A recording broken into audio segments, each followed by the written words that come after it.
Reit, so Steve dwi yn tîn Wendy, ond... Ond Tracy dwi cymeriad.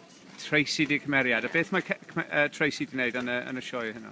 Mae Tracy wedi bod yn trio danos i bobl bod dydy llion ddim yn hogyn bach drwg.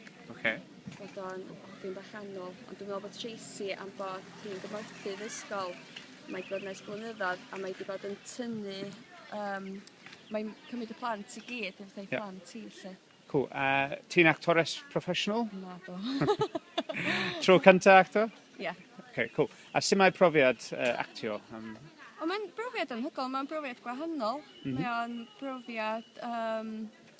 Dwi'n meddwl lot o emosiynau gwahanol allan yna chi, a chi'n gwybod gyda chi. A mae sioe di just gorffen rwan, so dwi'n siŵr mae adrenalin di pompio munud yma. Ti'n balch? Ti'n hapus ti wedi wneud o? Hefyd, mae chi bach yn dris bod o'n gorffen hefyd, achos mae wedi tynnu lot o bobl at ei gilydd yma. Gret. O, mae'n yfori. Oes. Cool, oce.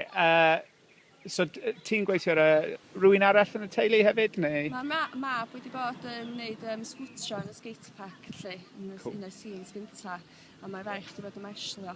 Waw. A wnaeth nhw mwynhau hefyd? Do. A be di effaith ar y teulu i gilydd? Mae'n neis achos mae'r plant wedi gyrra dioddau fi mis a hanner mynd trwy leins yn ty. Felly dwi wedi cael, do. A beth ti'n meddwl nhw'n meddwl am mam rwan? Mae'n jyst meddwl bod fi'n amazing yn dweud. I wish. Cool. Ac beth am y cymunedau? Felly do hwnnw di'r teulu ti, ond beth am y cymuned llawn? Be di effaith ar y cymuned? Dwi'n meddwl mae gynnu ni gymuned reis glos yn Tal Sain ac mae bod y community centre yn best yn fama lle. Mae lot o bobl yn dod yma. Ond hefyd tro cael hyn heddiw yma, mae wedi bod yn tynnu pobl o gwahanol ardaloedd.